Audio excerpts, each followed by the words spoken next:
मंत्रिमंडळ विस्ताराआधी देवेंद्र फडणवीसांच्या सागर बंगल्यावर हालचालींना वेग। राधाकृष्ण विखे पाटलांसह संजय राठोड, राहुल आवाडे देवेंद्र फडणवीसांच्या भेटीला।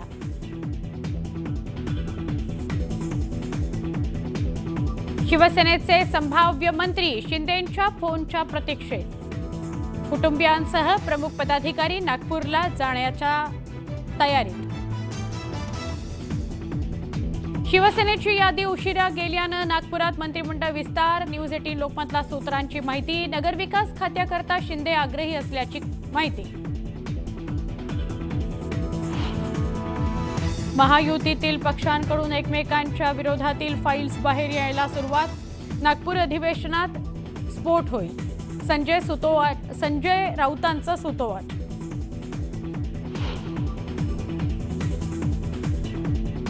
विधानसभेतील पराभवानंतर काँग्रेस प्रदेशाध्यक्ष बदलाची चर्चा। 17 डिसेंबरला प्रभारी नागपुरात येणार। त्यापूर्वी काँग्रेसमधील अंतर्गत मतभेद चव्हाट्यावर।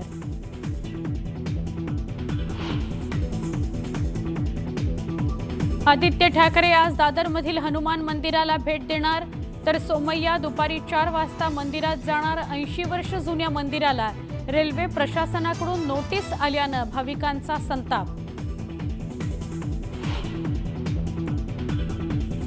बीडच्या वडवणीमध्ये बंदची हाक। धनंजय मुंडेंचे निकटवर्तीय वाल्मिक कराड यांच्यावर खोटा गुन्हा दाखल केल्याचा निषेध। गुन्हा मागे घेण्याकरता तहसीलदारांना दिलं निवेदन।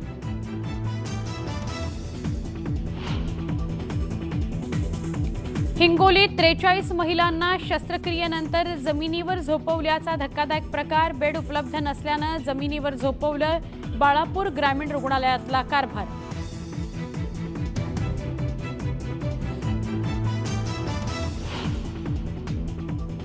नमस्कार, मी सुवर्णा। दुपारच्या 100 बातम्यांना सुरुवात करूया।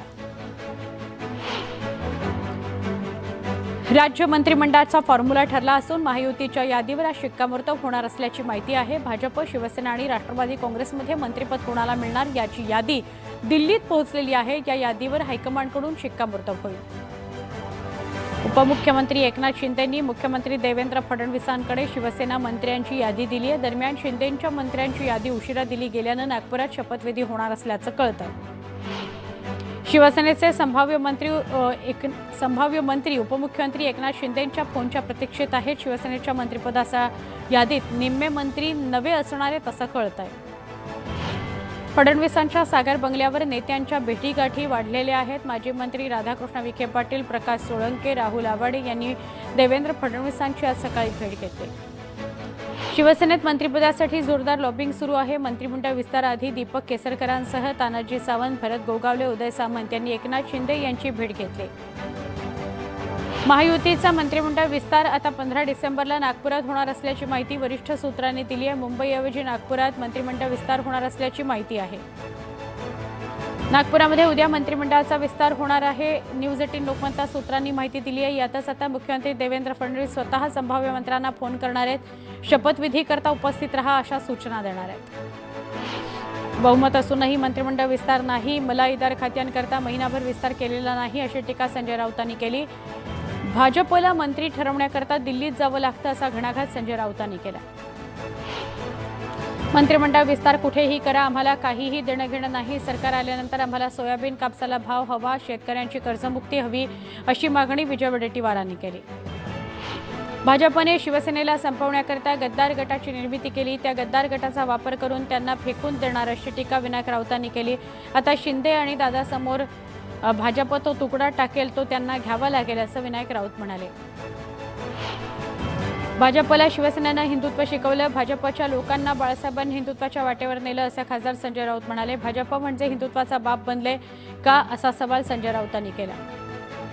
विधानसभा निवडणुकीतील काँग्रेसच्या पराभवाची जबाबदारी पूर्णतः प्रदेशाध्यक्ष नाना पटोलेंची असल्याचा दावा काँग्रेसचे नेते विजय वडेट्टीवार यांनी केलाय। त्यांच्या या विधानामुळे पक्षातील अंतर्गत मतभेद प्रकर्षाने चव्हाट्यावर आलेत।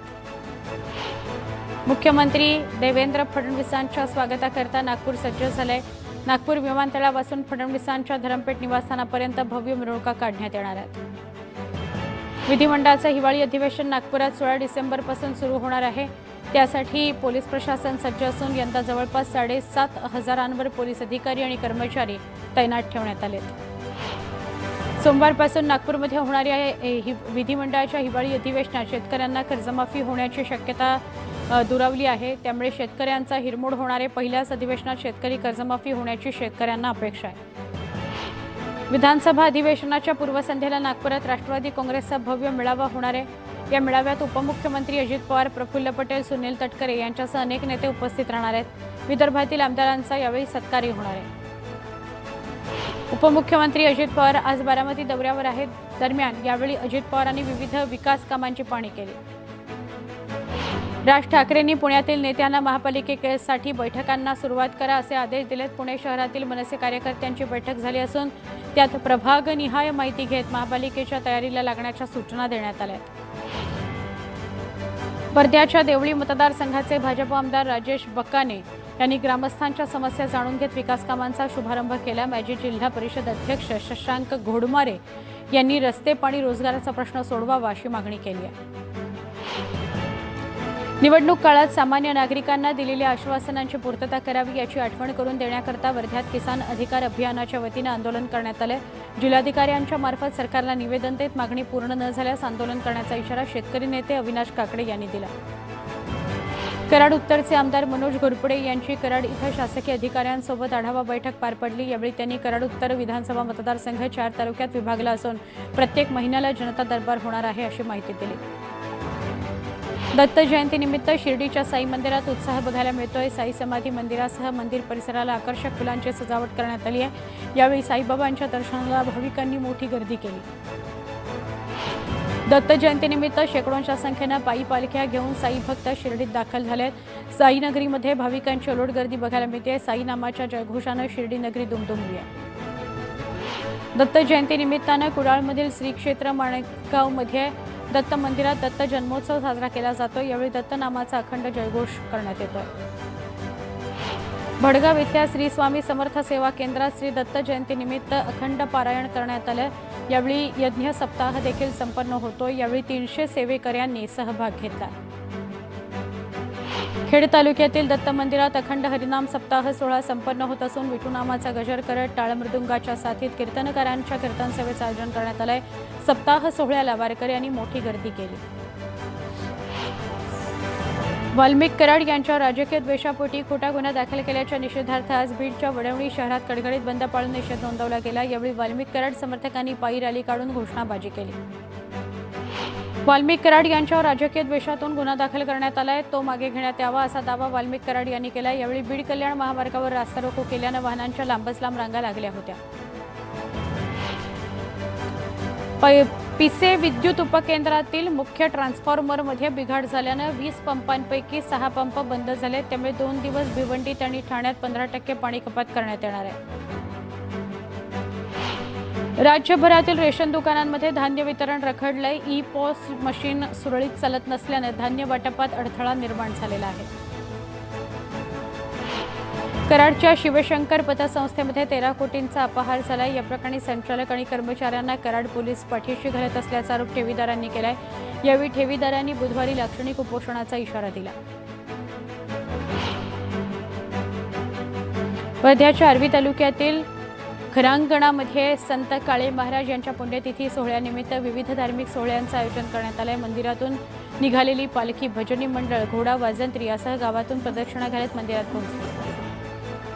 अमरावतीत 3 दिवसांपासून NIA टीम तळ ठोकून आहे। आज पुन्हा सलग 3ऱ्या दिवशी त्या संशयित तरुणाची चौकशी करण्यात आली। मुंबई पालिका घनकचरा व्यवस्थापनावर आज कर लावण्याच्या तयारीत असल्याची माहिती मिळते। पालिका घनकचऱ्यासाठी वेगळा कर आकारत नव्हती, मात्र पालिकेच्या उत्पन्नात घट झाल्याने येत्या आर्थिक वर्षापासून हा कर लावला जाण्याची शक्यता आहे। नाशिक महापालिकेच्या शिक्षण विभागाने सगळ्या शाळांमध्ये काढलेला आदेश वादग्रस्त ठरलेला आहे। शालेय सहलींसाठी आता फक्त राज्य परिवहन महामंडळाच्या बसेसचाच वापर करावा अशी सक्ती करणारे आदेश जारी केल्याने नवा वाद उभा राहिला होता। द्राक्ष पंढरी म्हणून ओळख असलेल्या नाशिक जिल्ह्यातच गेल्या 4 ते 5 वर्षांपासून द्राक्ष लागवड क्षेत्र कमी होत असल्याची माहिती समोर आली आहे। राज्यातील सुमारे 50,000 एकरावरील द्राक्ष लागवड कमी झाल्याची माहिती संघटनांनी दिली आहे। इंदौरमधील साखर व्यापाऱ्यांची 2,61,00,000ची फसवणूक केल्याप्रकरणी मितेश नाहटा याला अटक करण्यात आली आहे, तर ठाकरे गटाचे उपनेते साजन पाचपुते अद्यापही फरार आहेत। धाराशिव भूम तालुक्यातील गावातील शेतकऱ्यांनी महावितरणच्या कार्यालयात जाऊन चांगलाच भोंगळ कारभार केला। महावितरणने वीज पुरवठा खंडित करण्याचा कोणताही टाइम टेबल ठेवला नसल्याने शेतकऱ्यांना शेतातील पिकं जगवण्यासाठी मोठ्या अडचणी येत आहेत। वाशिमच्या रिसोड परिसरात अवैधरित्या गर्भपात केल्याप्रकरणी अटक केलेल्या डॉक्टरला 4 दिवसांची पोलीस कोठडी सुनावण्यात आलेली आहे। या प्रकरणी पोलिसांकडून अधिकचा तपास सुरू आहे। मसाजोगचे माजी सरपंच संतोष देशमुख यांच्या हत्येप्रकरणी पोलिसांनी मुख्य आरोपींना अटक करत दोषींवर कडक कारवाई करावी, अन्यथा तीव्र आंदोलन करू असा इशारा मराठा समाजाने दिला आहे। घाटकोपर रमाभाऊ पुलावर क्रेन कोसळल्याने एक दुचाकीस्वार गंभीर जखमी झालाय। घाटकोपर पूर्व द्रुतगती महामार्ग वाहतुकीकरता 6 तास बंद ठेवण्यात आलाय। वाहतूक सर्व्हिस रोडने सुरू करण्यात आलेली आहे। हिंगोलीच्या बळापूरमधील ग्रामीण रुग्णालयामध्ये कुटुंब कल्याण शस्त्रक्रिया झालेल्या महिलांना भर थंडीत जमिनीवर झोपवण्यात आल्याचा धक्कादायक प्रकार घडला। या संपूर्ण प्रकारामुळे रुग्णालय प्रशासनाची रुग्णांबाबतची अनास्था दिसून येते। येवल्याच्या ग्रामीण भागात बिबट्याने धुमाकूळ घातला। पाळीव प्राण्यांवर हल्ला करत त्यांना ठार करत मुक्तसंचार करणारा बिबट्या सीसीटीव्हीत कैद झालाय। नागरिकांनी अंकाई किल्ल्यातही बिबट्याचं दर्शन झाल्यानं त्याला जेरबंद करा अशी मागणी केलेली आहे।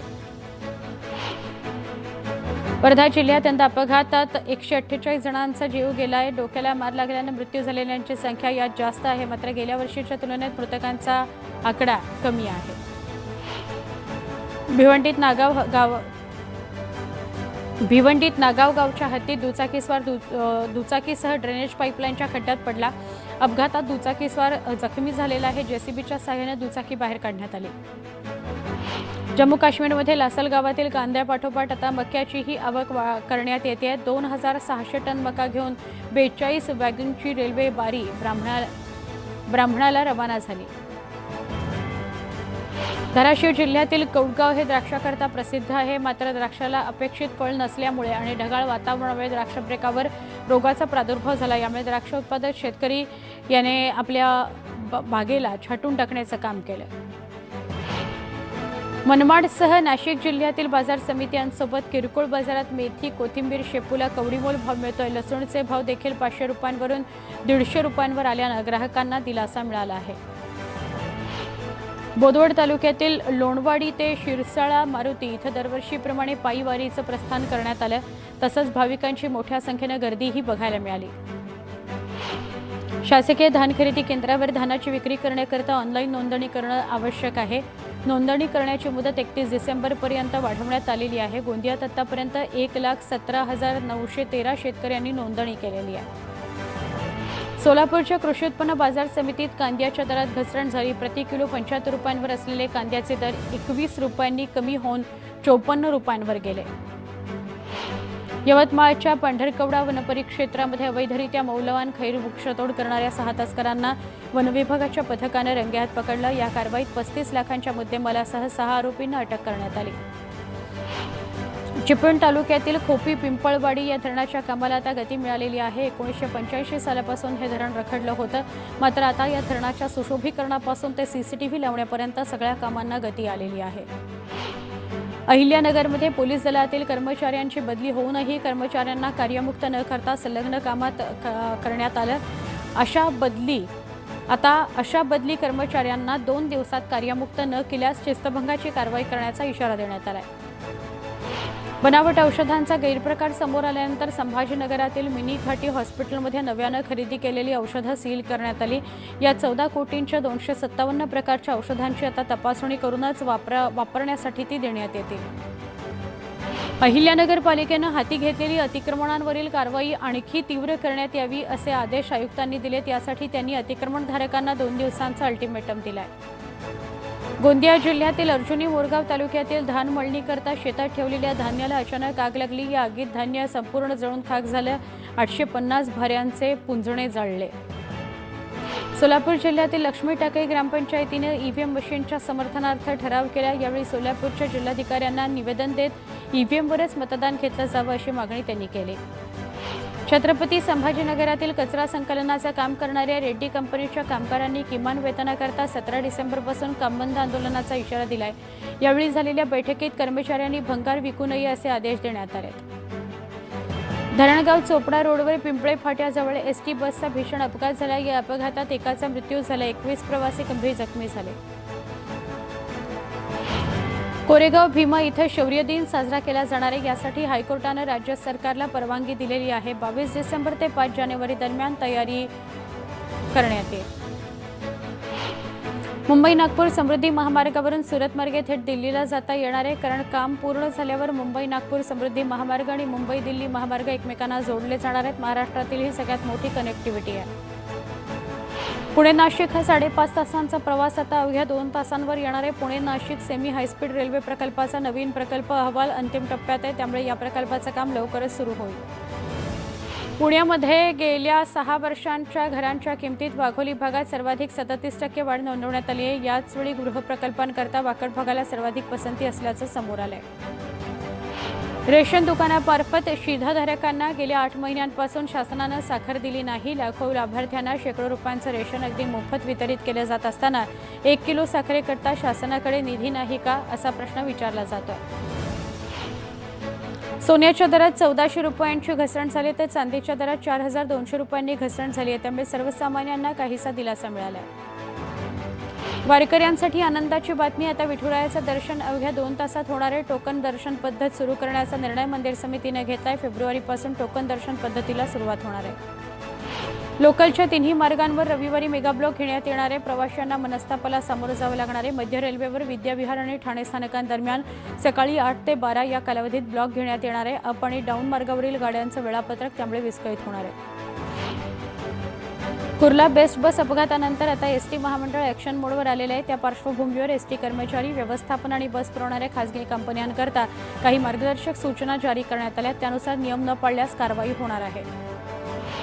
राज्य सरकारनं वाहनांच्या सुरक्षेच्या दृष्टीनं महत्त्वाचे निर्णय घेतले। त्या दृष्टीनं वाहन सुरक्षा नियमानुसार वाहनांना उच्च सुरक्षा नोंदणी प्लेट बसवणं बंधनकारक आहे, अन्यथा या चालकांना 10,000चा दंड भरावा लागणार आहे। मुंबई महापालिकेकडून 701 रस्त्यांची कामं प्रगतीपथावर आहेत। ही कामं दर्जेदार व्हावीत यासाठी ऑडिट सुरू आहे। या पार्श्वभूमीवर काँक्रिटीकरण कामाची IIT कडून पाहणी करण्यात आली। पुणे शहरात बांधकाम करताना केंद्रीय प्रदूषण नियंत्रण मंडळानं ठरवून दिलेल्या नियमावलीचं पालन करणं बंधनकारक आहे, मात्र याकडे दुर्लक्ष करणाऱ्या 105 बांधकाम प्रकल्पांची कामं महापालिकेने थांबवली आहेत। पुण्यातील रुपी कोऑपरेटिव्ह बँक सध्या अवसानात आहे। ठेवी परत मिळवण्याकरता ज्यांनी क्लेम अर्ज दाखल केलेत अशांना ठेव विमा मंडळातर्फे 5 लाखांपर्यंतची विमा संरक्षित ठेव रक्कम देण्यात आली आहे। अद्यापही अर्ज न करणाऱ्यांना 31 डिसेंबरपर्यंत अर्ज करण्याचं आवाहन करण्यात आलं आहे। नागपूर विमानतळावर पार्सल सेक्शनमध्ये फटाक्याच्या एका पार्सलचा स्फोट झाला। कुरिअरच्या माध्यमातून हे पार्सल वाशिमच्या एका महिलेनं बुक केलं होतं। विमानतळावर स्क्रीनिंगच्या दरम्यान पार्सलमधून धूर निघाल्यानंतर हा प्रकार समोर आला।